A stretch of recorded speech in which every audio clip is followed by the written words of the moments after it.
Taifa la Kenya ni mojawapo ya mataifa katika ukanda wa Afrika Mashariki na Kati ambayo yamejaliwa vipaji na talanta za kupigiwa mfano kimichezo kwa ujumla.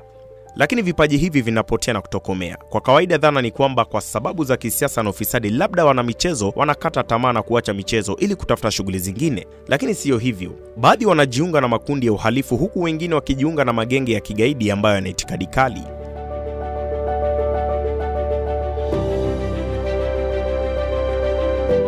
Mungiki Al-Shabaab commanders. Yeye inakuwa ni kama mradi. Nyuma ukuta yetu ilikuwa imeandika mamu sijam nitakam. Walijiunga na mortgage. Juu hakuna income. Ili haribu vitu mob kwa career yangu. Kuna kitu ilikuwa inaitwa Rwara. Chavez. These people use a coded language. Vijana wengi hapa wana talent. Mahali si kucheza ni goro tu. Hao jamaa walikuwa waizi lakini sasa si waizi. Hakuna fomu yote. I was not yet radicalized. Radicalization is just getting an extreme ideology. People become extreme in a view, then they fight for that view. Historical injustices and human rights violations is the driving point of all this. Hiyo kanisa watu watokagi, labda ukufu.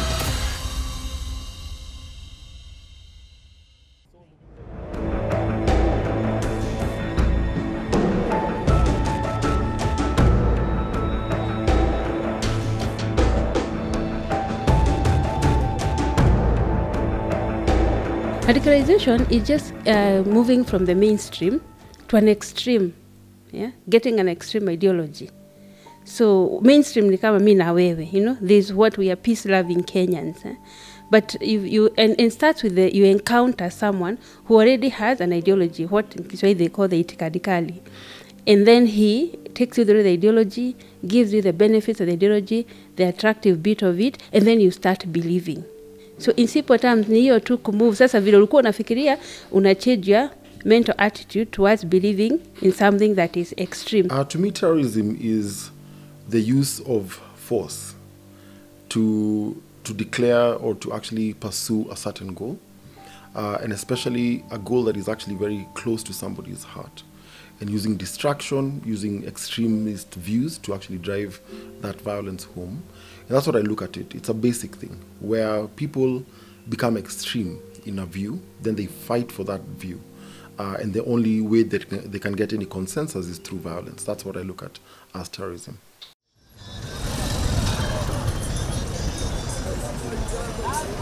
Kwa mtaa nimechezea Kariobangi Sharks, nimechezea Mathare United, nimechezea KBC. Mahali si kucheza ni goro tu. Na kwa taaluma yako, wewe ulikuwa mchezaji mashuhuri sana. Mbona ukaamua kuingia Mungiki? In short, ndio niingie hiyo Mungiki. Kwa hizo timu zote nilikuwa nachezea. Nikiwa mdogo nilikuwa under 12. Na nilikuwa nacheza, nilianza ikiwa under 10. Nikakuja nikaenda under 12. Hizo ni timu tu za mtaa tunachezea hapa. Unaona, kuja kumaliza shule ikakuwa income kwa nyumba inakosekana pale kwa mzazi. Na nishakuwa mtu mzima. Nikachukua kitambulisho. Hapo kwa hiyo wewe yote si bado nacheza tu ball. Ndio niweze kuwa naweza kufikia hizi timu kubwa kubwa niko naweza kuzichezea. Sasa hapo income ikikosa kwa mzazi, sitabidi uende ukae kwako. Sasa ukiamua kukaa kwako na income hauna, si nyumba lazima ulipe. Hii nyumba utalipa na nini? Ndio sasa unakuja unapata hizi chama kama hizo unasikia Mungiki. Hiyo inakuwa ni kama mradi. Juu hakuna income. Sawa. Na watu wa Mungiki ukiwakaribia, kitu ya kwanza mnaanza na kitu inaitwa religiously. Mnakuwa nyinyi watu wachache. Mnakuwa mnaaminika na watu. Sasa pale unakuja kuambiwa ati wewe sasa umekuwa ni mtu wao, lazima watakutafutia income. Kitu serikali ifanyii wa vijana.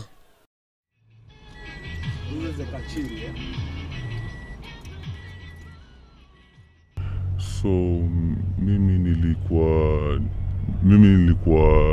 nilijoin hiyo ideology.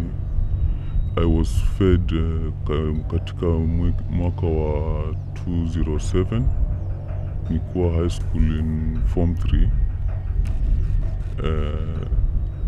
by friends, alafu it was indirectly, ilikuwa indirectly, it was not like amekuja amekwambia ama Shabab recruit ama na recruit al-Shabab or so and so. We were just each time tunamaliza we were going home, manake nilikuwa na shule iko mbali kidogo na nyumbani. Each time tunaenda midterm tunapitia Nairobi, we could go to places like Isli, so kuna pale Majengo, kuna msikiti liko hapo. So ulikuwa unaenda, kulikuwa na classes zinaendelea pale, lectures zinaendelea. And then during those lectures, watu walikuwa targeted sana wale ma-youthful, watu wako youthful na watu wanakaa kuwa disciplined. Ilikuwa 2011 July, ilikuwa siku ya Jumamosi. Alikula sapa. Mimi nilikuwa nauza chakula hapa tu. Saving yetu yote yeye alikuwa naeka. Alikuja akanirudishia. Alafu siku hiyo pia unaona hii mradi ya maji kwa hapa. Ilikuwa ni zamu yangu. Na yeye alikuwa ameuza maji. Aliniletea hiyo pesa yote. Akaniambia nenda mosque, ngamuuliza mbona umenirudishia hii pesa na wewe ndio unakaga nao? Kaniambia pana kaa tu nayo ndio ikujia. Na akapotea hivyo. Ikafika Saturday, Sunday sasa asubuhi nikiamka nikaanza kupiga simu yake, sababu alikuwa mchezaji cricket, alikuwa na simu sababu ya coach kumpigia. Hiyo simu ikakuwa inalilia ndani ya nyumba. Ndio nikajua mtoto hayuko karibu. Sasa Monday chenye kilifanya nijua hayuko kabisa, nyuma ya ukuta yetu alikuwa ameandika mama usijam nitakam na makaa. Hapo sasa ndio akili kakujua mtoto hayuko karibu kabisa. Nikachukua album, nitafute picha zake, at least nga report mtoto amepotea. Hawa ni baadhi tu ya michezo ambao nimepatana nao mitaani. Baadhi walijiunga na magenge haya ya kihalifu, lakini ni kwa nini? Sasa vile sasa tuliingiliaga kulingana sasa bola inadu. Sasa kwa kuwa sasa tulikuwa tunacheza box tena, ball ilikuwa inabamba. Sasa nabaki sasa vile ukitoka tu home ukikam ground ball inabamba, lakini pale sasa imekaa imefika ball unaona watu wanakulia tu do yetu, watu kubwa. Sasa inabidi sasa otherwise unaanza tu struggle pale pengi kwa kuwa tu sasa ball tumecheza na ball tumecheza kutoka kitambo saa na tumeenda mbali sana na ball. Nimependa ball tu sana, lakini pale unakama unaona mtu anakudhulumu, yani mtu pale unafaa tu yani anakukulia share yako tu mob sana, unapata quarter, yani akula 3/4. Baadhi ya timu zile umechezea labda kuanzia utotoni ni kama zipi hadi mpaka ukaenda ng'ambo? Nimeanzia kuchezea Mathare United, nimekuja nimechezea KCB, nimekuja nimechezea timu nyingine hapa Mombasa ilikuwa inaitwa Lapsi.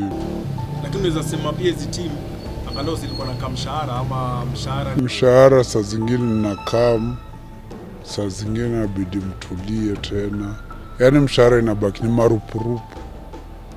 Sana inabidi marupurupu, ukiangalia marupurupu bado unaona bado haikutoshei vile. Wewe kama mchezaji wakati huu unaweza sema kuingia kwa Mungiki ilisaidia nini? Kuingia kwa Mungiki ilisaidia kwanza kulingana, kuingia kwanza kwa barabara. Nikabidi sasa unajua hapo pesa bado inaingia. Kwa barua hapo kidogo ungekosa tu, ukiingia kwa barabara ukosi ile pesa uko nayo. Juu ni barabara unachukua pesa. Yani hakuna hata kazi kubwa hadi sasa una lose hope tu na ball. Sema kurecruit mtu unaangalia nini? Tabia tu, si mtu wa pombe, si mwizi. Mtu akona msimamo. At least juu Mungu is all about God. Lakini unajua ili umpende Mungu lazima uamini kwa moyo wako kabisa. Ni rahisi sana kumfanya mtu apate itikadi kali kama anaamini. Ni vigumu sana kumpata mtu ambaye haamini alafu umpatie itikadi kali. And that's why religion is sweet. It's sweet to be a channel why radicalization is used. It's actually like a plate. If you think about you being served food, utadanganywa kwanza, sahani itakuwa ni dini. Ukishapatiwa dini, kile chakula ambacho unapatiwa ndio itikadi or the ideology, maybe that the one that you actually use to radicalize somebody. And that's why it's so easy to come, because you're used to the religion, so you think it's harmless. So by the time it's even becoming extreme, you don't even know that it's extreme. So is that the reason why mnapenda kama wachezaji, mafootballer, sportsmen and sportswomen, manake sababu ya discipline yao? Kwa nini mnapenda sana sportsmen and sportswomen? Due discipline. So mnaangalia hiyo discipline yake alafu mnaona huyu ni mtu anaweza kasiri juu Mwenyezi Mungu ni siri.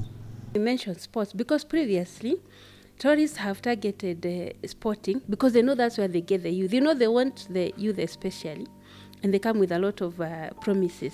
So this person will come, and some of them can even sponsor like a football club. But within that sponsorship, he will isolate. He will target. This is what they are looking for. They are looking for a vulnerable youth. Vulnerable, I mean someone maybe who is not economically empowered, or someone who an orphan, but actually there are even some who are very well up, their families are well up, but they're also looking at someone who really, do they really believe that much? You know, do they look pious?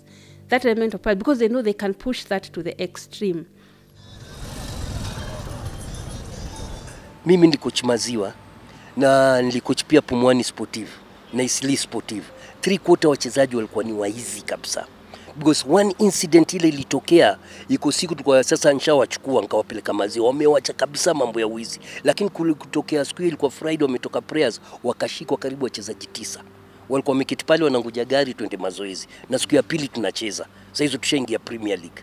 Sinaona? So wakashikwa, nikaenda nikazungumza na huyo polisi, nikaambia hao jamaa walikuwa waizi lakini sasa si waizi. Na mimi naweza kuwashua na wauliza hata masikari yao kama in the last 2 months wameona kwa barabara. Because hao jamaa paka niliwapa pali ya kukaa pale nyumba, mimi nimepewa na kampuni, lakini niliwaeka wachezaji waketi huko wasionekane mtaani kabisa. So siku ile ilikuwa tu kama bahati. So huyo OCS akaja akaona hiyo akawa release wacheze hiyo game on Monday ni warudishe huko ndani. Sinaona alipokuja game akaona vile wanacheza. Ona yeye mwenyewe alikuja kwa release akisema unafanya kazi kubwa sana na sisi tutakupa support.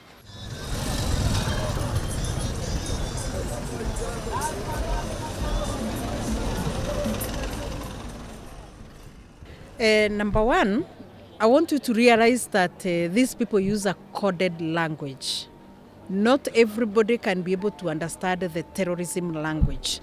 But I'm happy that National Counterterrorism Team has come on board, and they are helping with now the systems and the equipment that are needed for proper implementation of this bill. If there is an institution in Kenya that we have worked with very closely, being led by Dr. Nyawira, who is the leader of National Counterterrorism Team. They have come on board. They are helping us because as we are not trained on issues to do with terrorism, but National Counterterrorism Team has trained officers who even understands the coded language, because these people, they do not speak your language.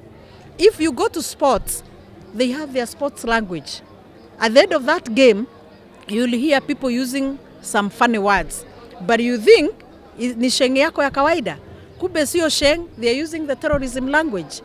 We have people who are using young people even within those sports clubs, and we are saying that we are identifying these people using those systems set out by National Counterterrorism Team, and once they identify these people, they now bring them back. And we are giving now powers to county governments to be able to get these funds and sponsor these young people, whether they are coming from the sports background or any other background. We'll be able to deal with them.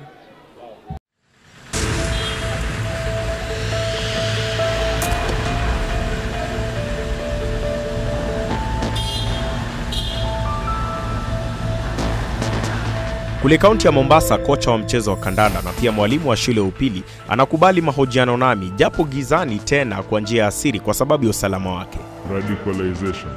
Wana michezo wengi, wengine wakiwa wanafunzi wangu wamekuwa radicalized, na pengine sababu kubwa ya kuwafanya wao wakuwe radicalized ama wengie katika magenge ya watu wabaya, wanahadaiwa tu. Wanahadaiwa, na wanahadaiwa kwa sababu hawajajielewa. Nikisema hawajajielewa, wao wako na what you call the unique characteristics in them.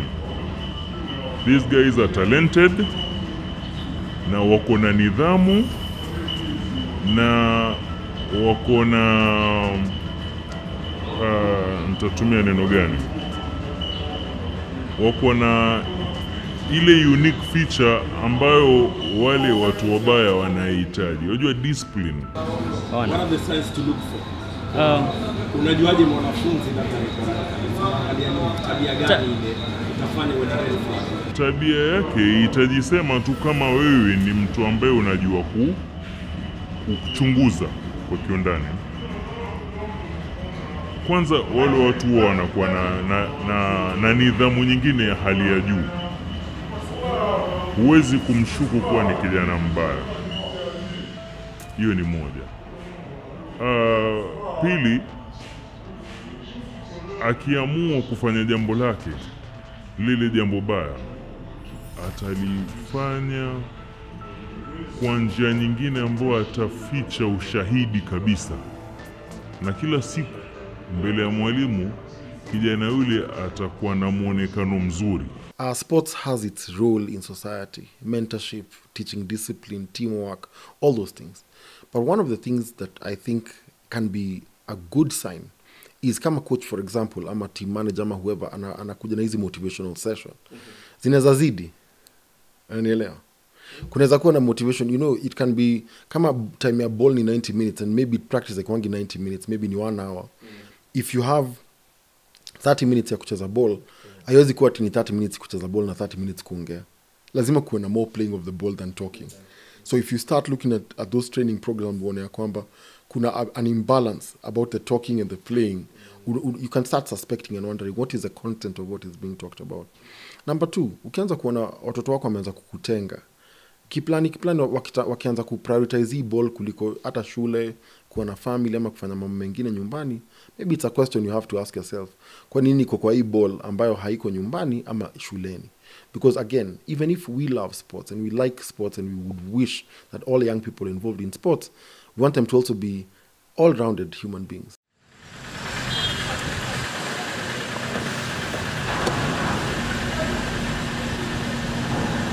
Wanajiita Ahlus Sunnah wal Jamaa, yani they only adhere to the Quran and the practices and traditions of the Prophet. So they want to take things back as they were during the time of the Prophet and the Caliphates. Sasa tukakuwa tunaanza kufidwa hiyo ideology, na the verses of the Quran na hadith zinalenga mostly the radical views and opinions. Na so such mtu alikuwa anatoa attend hizo classes pale Majengo. Mzee mmoja alikuwa anaitwa Ahmed Iman, alikuwa ni later on ndio tulikuja kudiscover he was one of the Al-Shabaab commanders katika wing ya Kenya.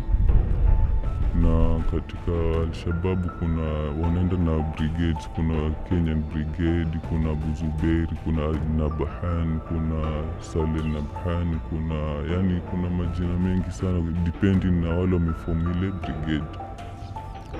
So unapata ukirecruitwa unajoin a certain brigade, na ukijoin kila mtu kuna specific roles zenye utaplay depending na your personality.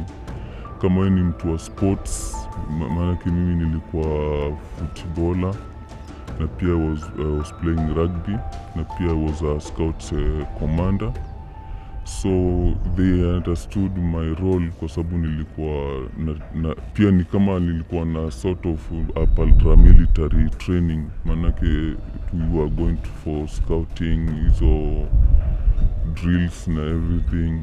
So I was targeted because of my role I played in high school as a scouts commander. Na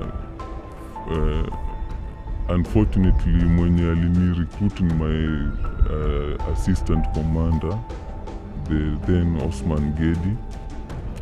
So when we were there in the mosque tulikuwa tunapata hizo lectures, and then after high school I was not yet radicalized, and I was not yet recruited to the course. So we cut contacts with the Osman, lakini nikakuwa already tunajua recruitment places ama cells za kujoin ama za kama uko willing juu ushapewa ile ideology. Sasa kama imekuingia, kuna certain mosques zilikuwa unaweza enda ukapata na watu ukajiintroduce, alafu unapeana your name na umereferred kutoka wapi. So mimi nilikuwa ni mkazi wa Mombasa na nimemaliza shule. I could not go again to Nairobi in Isli. Sasa I cut communication.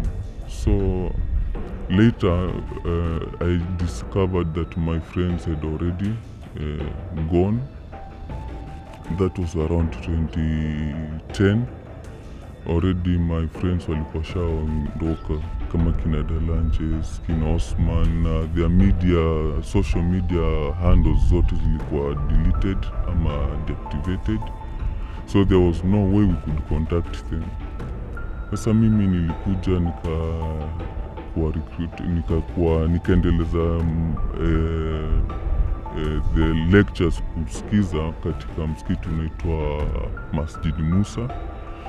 By then ustadhi mmoja alikuwa anaitwa Abu Drogo, ndiye alikuwa anapeana sermons kila after swala ya alasiri.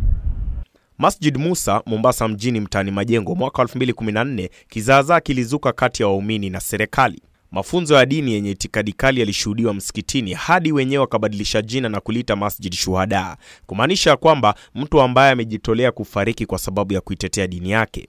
Pia walipeperusha waziwazi bendera ya kundi la ugaidi la Al-Shabaab msikitini humo.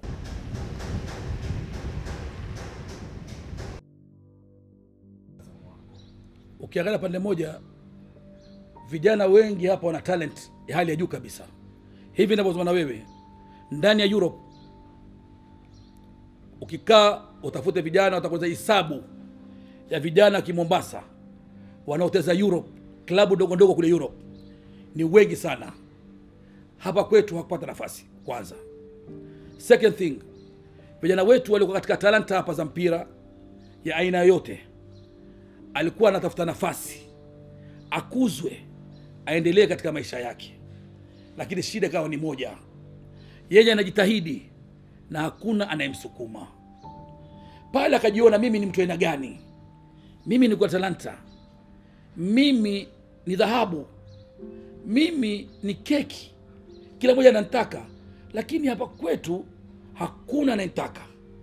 Ndio kakuta wale vijana walipofanya mambo kama yale wakaona hapana, za mimi zangu vile kafanya shughuli zile kuliko mimi kufanya mambo haya, kucheza mchezo na wala sipate faida yoyote. Wakaona tafadhali naambiwa nirudi kwa Mungu na nitakufa hivi na hivi, tafanya vile walikuwa kieleza mambo yao ndio walikuwa kiafanya, na akaona fadhali ni bora hiyo kuliko mimi nikae na talanta yangu hapa. Anacheza mpira hana shilingi, anacheza mpira hana viatu. Hivi ninapozungumza na wewe, ndani ya Mombasa hakuna uwanja wa mpira, hakuna uwanja wa mpira. Tumejengiwa na gavana viwanja vidogo vidogo kila mahali hizi vijana kucheza, lakini hii si standard ya kucheza mpira. Leo viwanja vya boxing hatuna, basketball juzi kajengwa moja Makadara pale. Kwa hivyo vijana wana talent, vijana wale tuwachukue wasaidiwe waweze kufundisha talent zao. Leo michezo ndio maisha na ndio biashara katika ulimwengu. Watu wamekuwa mabilionaires, lakini maskini kwetu unacheza mpira unamea ndevu, but you are nothing. Wewe ni mtu bure, nyumbani kwako mamako hana tapeni, hata kuna bofulo pesa shilingi 20 wewe hauna. Kuna athari kubwa sana hata kuhusishwa na magenge ya kigaidi nchini Kenya, achia mbali kujiunga nayo. Mwezi Agosti mwaka 2015, Osborne Mande akichezea klabu ya Tusker, ligi kuu hapa nchini Kenya, alifumaniwa nyumbani kwake usiku wa manane na maaskari wasiojulikana. Ball ina open many doors. Unakuwa na a lot of friends. Mimi kuna watu wengine hata saa zingine tulikuwa tunatembea na madam Toi tao, unapata unasalimia mtu anakuuliza unamjua? Anambia mimi simjui. Na mbona umesalimia nikaa unamjua, unaona? So nilikuwa kwa hiyo situation na nikapata msee. Okay, msee akaniomba tu tenje. Kumbe alikuwa anafanya mambo yake, but we are lucky I'm here. Investigations zilifanywa. Ndio mimi huyo. Hiyo time hata nilikuwa nataka niende upro, but unapata hata ukiongea na agent, ukimtumia some links za video, anaona story kama hiyo, na iliharibu vitu mob kwa career yangu, na pia life ya mtoi wangu pia ilimuaffect, because kuna time pia alienda chuo, unapata watu wengine wanataka kucheza naye. Akikam home after class anaambia, hey dad, watu wale aliambiwa sicheze na mimi. Anauliza kwa nini? Anambia budako sijui alifanya nini.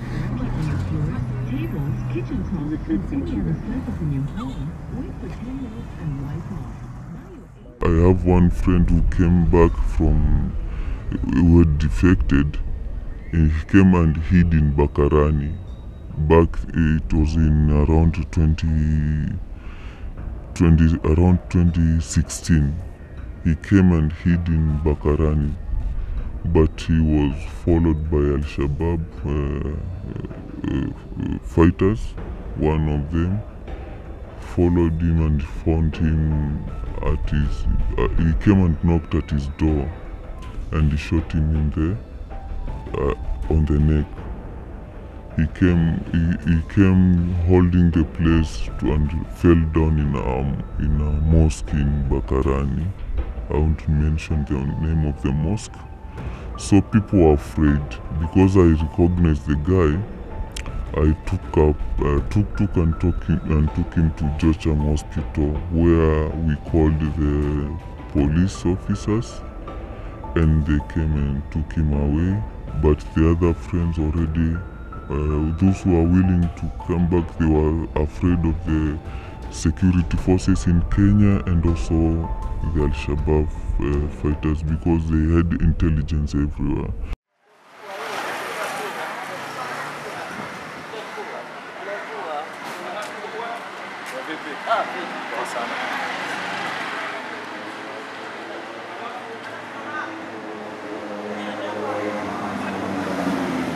Kuna sababu tofauti ambazo huendekeza vijana hawa kujiunda katika vikundi haramu kama hivi. Kwa mfano, nilikuwa nimeongea la kwanza ni kwamba wanataka identity. Wengi wao huwa wanaona we need to belong somewhere. Tunafaa tujihusishe na mahali. Na kwa vile Mombasa hawana ile culture ya kujiengage kwa mambo tofauti apart from football ambao ni sports na kuketi maskani kula miraa, then they lack more creative ways za kuweza kujiengage into more productive manner. So that is the first thing. The second thing, utumiaji wa mihadarati. Tuelewa kwamba wingi wa hawa vijana wako under influence of drugs, and Mombasa drugs imekuwa ni donda sugu sana. La tatu ni poor parenting. Tunaelewa kwamba sisi kama wazazi tuko na jukumu, na jukumu letu ni kuwalea watoto wetu katika maadili yanayofaa. But mtoto unapomwona kwamba anaenda kombo, huwa tuko wepesi wa kuwakavia na kujaribu kuwa protect ili wasitajike kwa jina baya, bila kuangalia ile makosa ile mtoto anaofanya na kuweza kumrekebisha. Zamani tunaelewa kwamba alikuwa kwa mtoto si wako peke yako. Anyone can punish any kid anytime. Sasa hizi imekuwa tofauti, mtoto ni wako peke yako. Zaidi ni ashakwenda katika mambo yanayoyafanya sio kwa sawa. The next thing ni kwamba dunia sasa inampatia masomo ambao huwa si masomo mazuri. Then jambo la nne tunasema ni kwamba ignorance. Vijana wengi wa Mombasa hawataki kusoma. na wengi wanakuwa na school dropout. So katika school dropout, wengi wao huona mimi sina kazi na kuna pesa rahisi naweza pata, kwa nini nisifanye kwa haraka nikapata hii pesa rahisi? And then wanakuwa ideologically manipulated. And then the last one I can say pia, it's peer pressure. Peer pressure ya hawa vijana wetu kwamba mbona yule amfanya, mbona huyu hajafanya, mbona mimi niwe hivi. Na ukionekana wewe ni mtoto msopsopu, utaambiwa wewe mtoto wa makochini and all these things. So kuna ile peer pressure ya watoto wetu. But then historical injustices and human rights violations is the driving point of all this. Muda si muda kikosi chetu kikapokea simu ya kwamba kule kaunti ya Kwale katika kijiji kimoja kule Msambweni kuna jamaa mmoja ambaye amerejea kutoka nchini Somalia na alikuwa katika kambi ya Al-Shabaab, lakini kwa sababu ya usalama wake na usiri wa masuala haya lazima mahojiano yafanyike usiku wa giza. Tena hakuniamini mimi kumfanyia mahojiano ila mwenzangu Mariam ambaye ni mwanamke.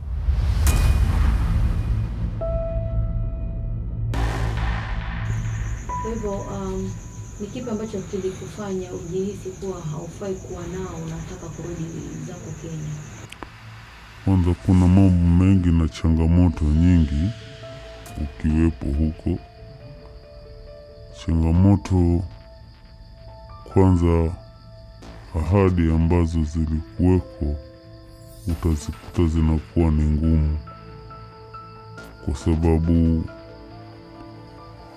katika hali ya maisha inakuwa wewe uko kwao na hauko kwenu, lakini inakuwa ni vigumu sana kuwa na mawasiliano na watu wa upande wa kwenu, na wao wenyewe maisha yao ni ya kibaguzi. Yani wao kama wa Somali ndio wanajipa kipaumbele kumliko mtu mwingine yoyote, bali ziada watakaoangaliwa zaidi katika wale ambao kwamba watakuwa wako huko ni wale ambao wametoka mataifa ambayo ni tajika, ambayo wao ni watu hasa wenye rangi nyeupe. Je, kuna wengine ambao pia walikuwa wanataka kutoroka lakini hawangeweza, na wao ulifikaje kwenye deroli vipi? Wengi wana hari ya kutoka Somalia, kunao wengi sana, lakini ni vigumu sana, hasa kwa wale walioenda hasa nyuma yetu na tuliowaacha nyuma, kwa sababu hali iliyokule kuingia ni rahisi, lakini kutoka ndiyo shida.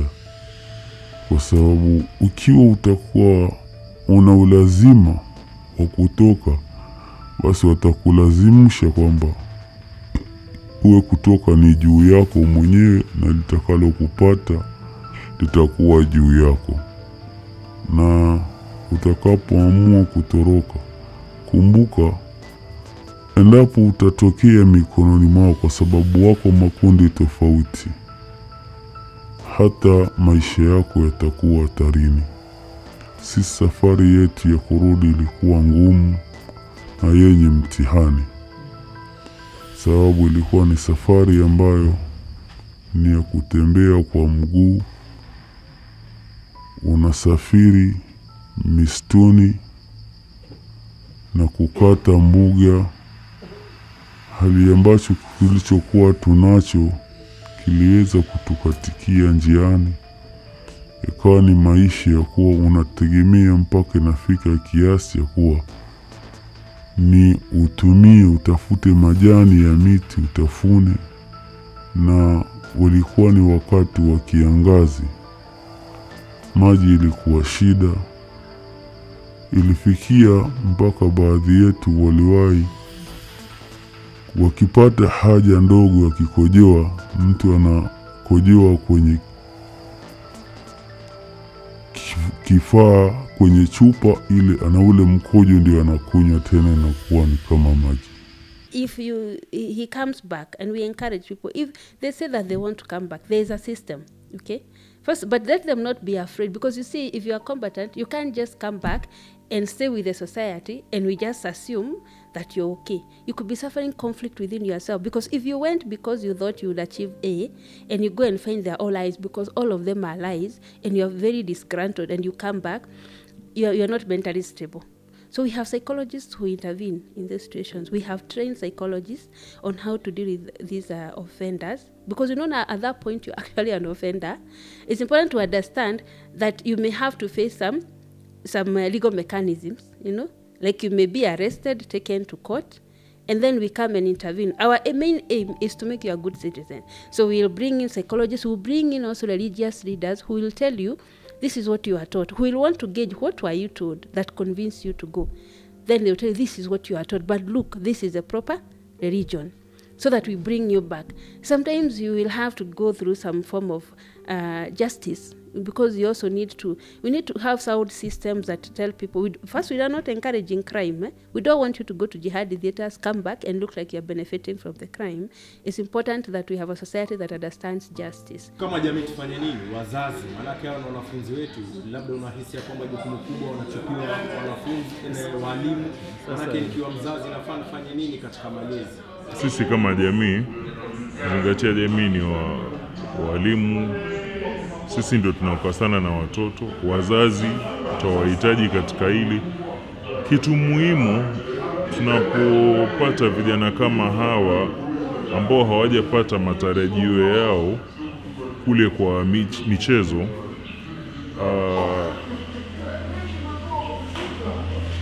sisi kama wazazi yatakana tuwa support na tuwatie hope.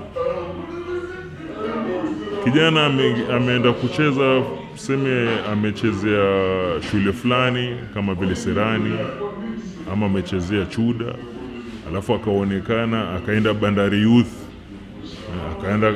akaenda Kongo Youth, ama akaenda Wananyuki Youth, akitarajia kuwa pengine atakuwa assigned senior, ama aende akacheze klabu kubwa kama kina Ulinzi na kina Gor Mahia, lakini hafikii kule. Sisi kama wazazi na walimu na jamii kwa ujumla, yatakana tuwapatie morali, tuambie sio mwisho wa maisha, na kuna mengi zaidi ambayo mtu yaweza fanya mbali na hizo sports. Tukizingatia kwamba sports ni kwa muda fulani tu katika maisha, nguvu zinapoisha hizo sports pia. So sisi lazima tuwa-embrace, lazima tuwakumbatie na tuoneshe mbinu zingine za kuishi, kwa sababu wao wameka hopes nyingi katika michezo mpaka wanasahau pia masomo.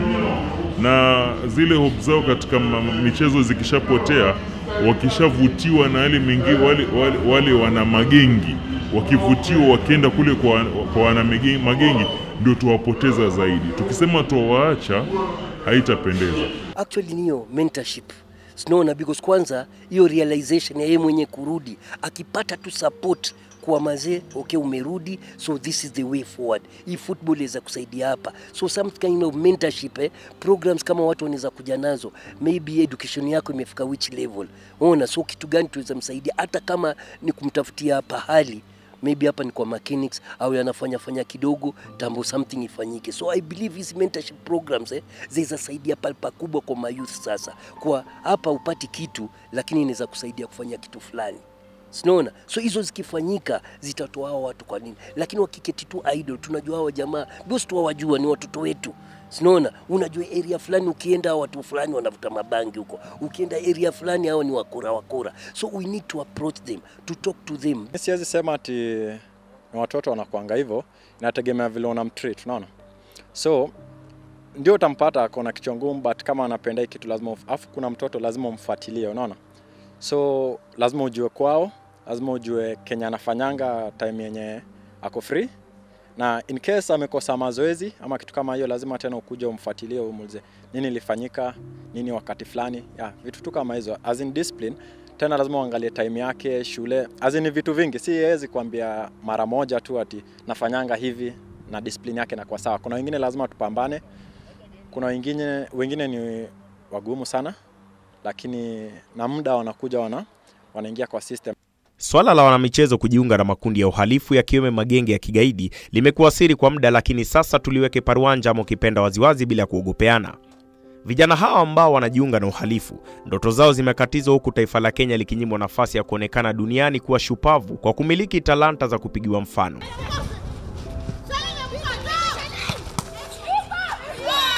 Manake ugaidi unaanzia mitaani na pia katika taasisi za elimu kama vile shule za msingi na za upili, na huko ndiko mazalia ya talanta na vipaji ibuka michezoni. Pia kumbuke ya kwamba taasisi ya familia ndio chimbuko cha maadili. Iwapo wewe mzazi utazembea kuwajibikia maadili na kutomwadhibu mwanao punde anapokosea, basi unapanda mchongoma na ujue kushuka itakuwa ni ngoma. Tujihadhari, kwa sababu nidhamu ambao wanamichezo wanapokea michezoni kwa kupitia makocha, ndio magenge yenye itikadi kali za kidini na uhalifu yanasubiria tu ili kuwanasa wanamichezo hawa katika maisha ya uhalifu.